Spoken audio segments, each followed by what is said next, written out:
Assalamualaikum warahmatullahi wabarakatuh. Halo teman-teman, pada hari ini saya akan membahas tentang hakikat IPA. Hakikat IPA terbagi menjadi tiga, yaitu yang pertama konsep IPA, yang kedua karakteristik IPA, yang ketiga karakteristik belajar IPA. Hakikat IPA. Yang pertama yang kita bahas yaitu konsep IPA.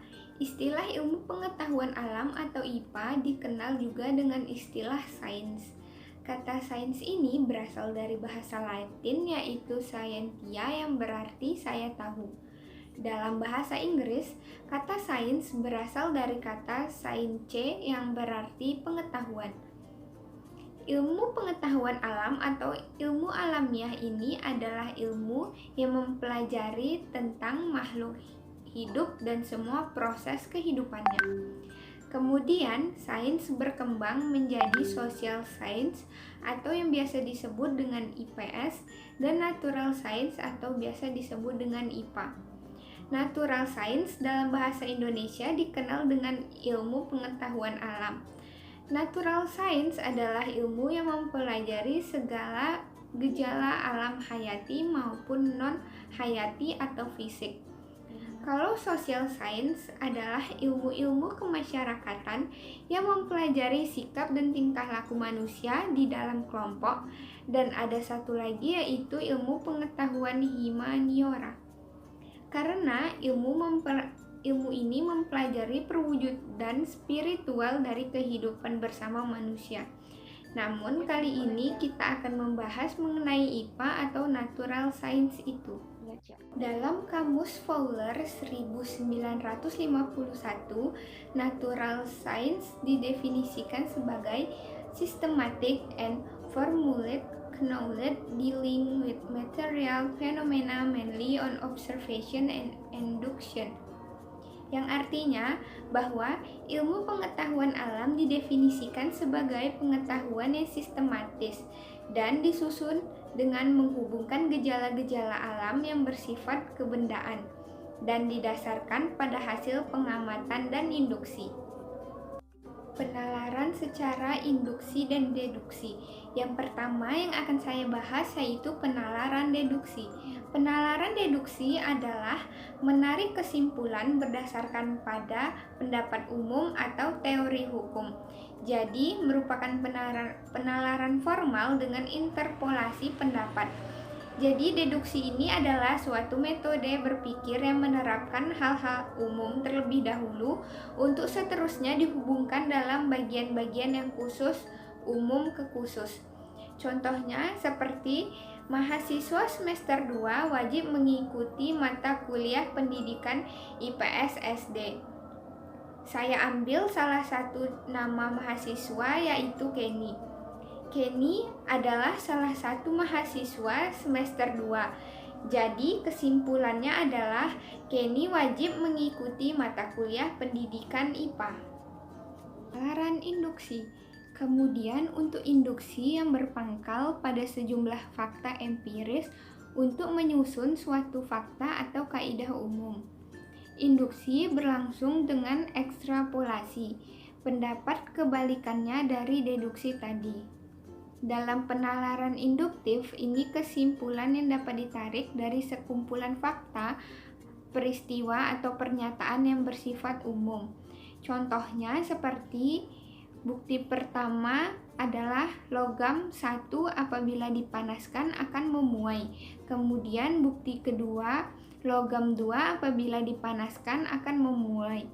Kemudian kita tampilkan lagi bukti ketiga, logam 3 apabila dipanaskan akan memuai. Kesimpulannya adalah semua logam apabila dipanaskan akan memuai. Dari contoh penalaran sebelumnya, kita tahu bahwa induksi atau generalisasi adalah proses penalaran yang membentuk kesimpulan secara umum melalui suatu kejadian.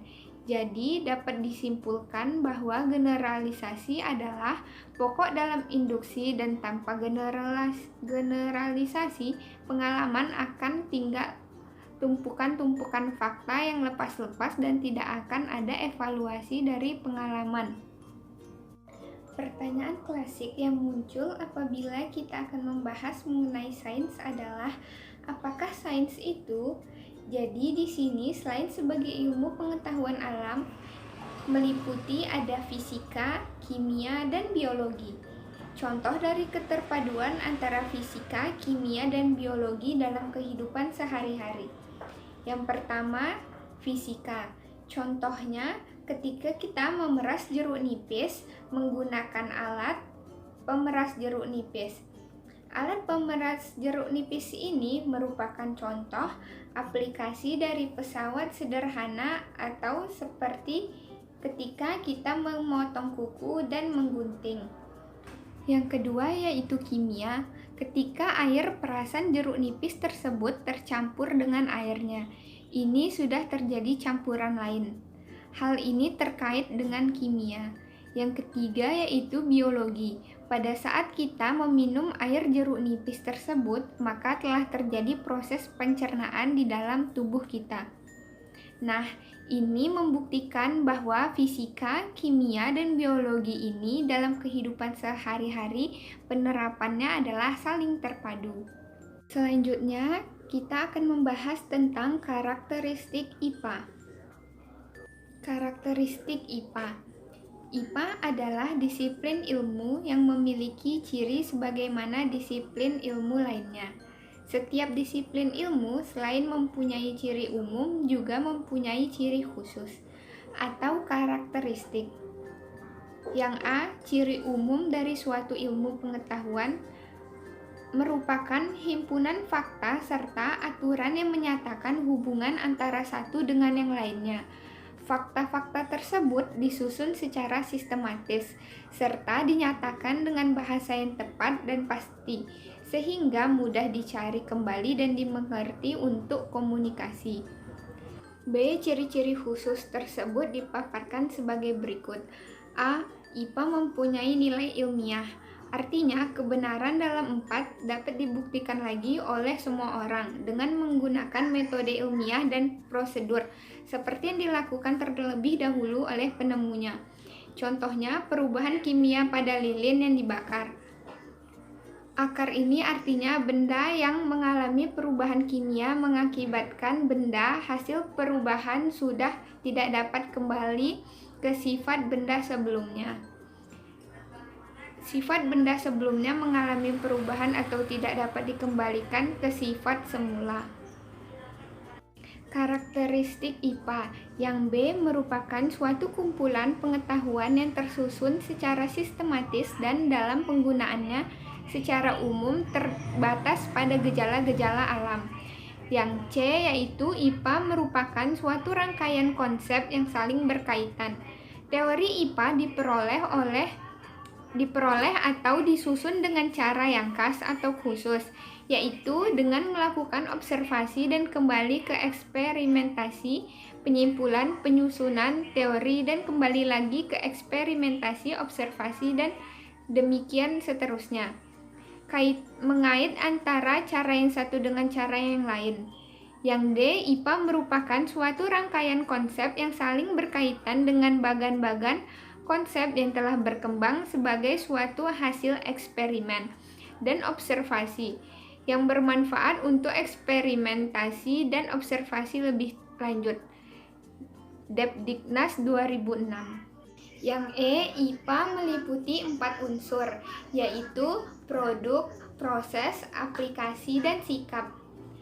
Produk berupa fakta atau konsep, prinsip, teori, dan hukum. Yang pertama, produk IPA yaitu adalah fakta. Fakta ini merupakan data hasil observasi berulang-ulang yang telah diketahui kondisinya. Kemudian untuk konsep ini adalah ide atau gagasan yang digeneralisasikan atau diabstraksikan dari pengamatan. Contohnya dari pengamatan sifat-sifat yang sama dari berbagai objek seperti besi, tembaga, perak, emas, dan lain-lain. Timbul pengertian lain konsep tentang logam. Logam ini merupakan suatu konsep atau contoh konsep yang lain, misalnya unsur asam basa, listrik, dan sebagainya. Yang kedua adalah prinsip. Prinsip adalah generalisasi atau abstraksi dari konsep-konsep yang berhubungan. Contohnya seperti semua elektrolit dapat menghantarkan arus listrik. Pernyataan ini mengandung 3 konsep. Yang pertama, elektrolit menghantarkan dan arus listrik. Gas mengalir dari tekanan tinggi ke tekanan yang lebih rendah. Yang ketiga adalah hukum. Hukum adalah generalisasi dari konsep yang berhubungan yang digunakan untuk menjelaskan banyak gejala. Contohnya, tiap senyawa disusun oleh unsur dengan perbandingan tertentu. Dan tetap di sini, konsep senyawa, unsur, dan perbandingan dapat memberikan variasi yang bermacam-macam. Yang keempat, ada teori. Teori adalah model yang abstrak yang dapat digunakan untuk menjelaskan berlakunya prinsip dan hukum. Contohnya yaitu teori atom dan Dalton dapat digunakan untuk menjelaskan berlakunya hukum dasar kimia. Yang kedua yaitu teori ion dapat digunakan untuk menjelaskan sifat hantaran listrik oleh elektrolit dan prinsip-prinsip elektrolisis. Proses merupakan prosedur pemecahan masalah melalui metode ilmiah. IPA sebagai proses menyangkut proses atau cara kerja untuk memperoleh hasil. Produk inilah yang kemudian dikenal sebagai proses ilmiah. Melalui proses-proses ilmiah kemudian didapatkan temuan-temuan ilmiah. Perwujudan proses ilmiah ini berupa kegiatan ilmiah yang disebut sebagai inquiry atau penyelidikan ilmiah.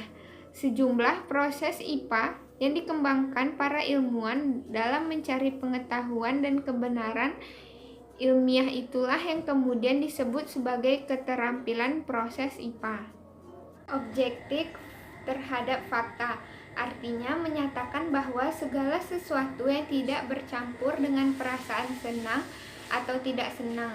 Misalnya, peneliti menemukan bukti bahwa pengukuran volume suatu benda adalah 0,0034 meter persegi.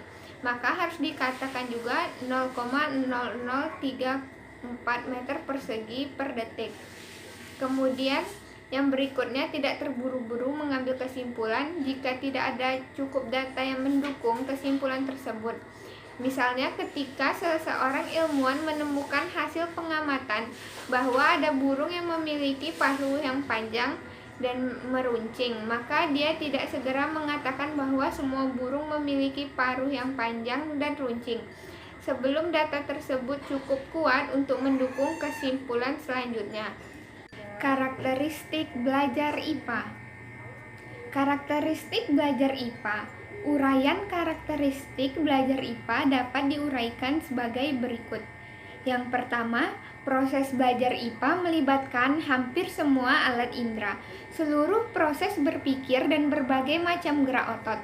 Yang kedua, belajar IPA dilakukan menggunakan berbagai macam cara. Teknik, misalnya observasi, eksplorasi, dan eksperimentasi. Yang ketiga yaitu belajar IPA memerlukan berbagai alat, terutama untuk membantu pengamatan. Yang keempat, belajar IPA seringkali menyebabkan kegiatan-kegiatan ilmiah, misalnya seminar, konferensi, atau simposium.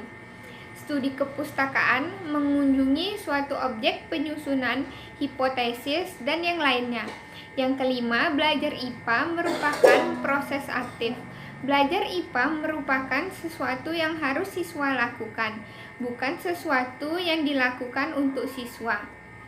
Dalam pelajaran IPA, siswa mengamati objek dan peristiwa, mengajukan pertanyaan, memperoleh pengetahuan, menyusun penjelasan tentang gejala-gejala alam, menguji penjelasan tersebut dengan cara yang berbeda, dan mengkomunikasikannya gagasan pada pihak lain. Berkaitan dengan hal tersebut, maka kita harus memahami mengenai metode ilmiah. Langkah-langkah metode ilmiah yaitu yang pertama perumusan masalah. Biasanya berupa pertanyaan yang harus dijawab dengan melakukan sebuah penelitian secara ilmiah. Yang kedua, penyusunan hipotesis. Hipotesis ini adalah merupakan dugaan sementara, jawaban sementara terhadap masalah yang masih bersifat praduga, karena masih harus dibuktikan kebenarannya melalui penelitian ilmiah. Yang ketiga, pengujian hipotesis dengan eksperimentasi. Melakukan percobaan untuk menguji kebenaran dari hipotesis atau jawaban sementara yang telah kita buat di tahapan sebelumnya. Maka yang harus kita coba lakukan adalah melakukan percobaan atau penelitian ini. Menguji hipotesis dengan menggunakan eksperimentasi. Yang keempat, menganalisis data. Di tahapan ini, data-data yang telah kita peroleh dari hasil penelitian lalu dicatat dan diolah ke dalam bentuk grafik atau diagram, sehingga mudah untuk dianalisis. Yang kelima, membuat kesimpulan atau penarikan kesimpulan. Penarikan kesimpulan dilakukan dengan cermat berdasarkan hasil percobaan. Tanpa adanya pengaruh pendapat pribadi, kesimpulan merupakan jawaban sebenarnya dari hipotesis yang pernah diajukan.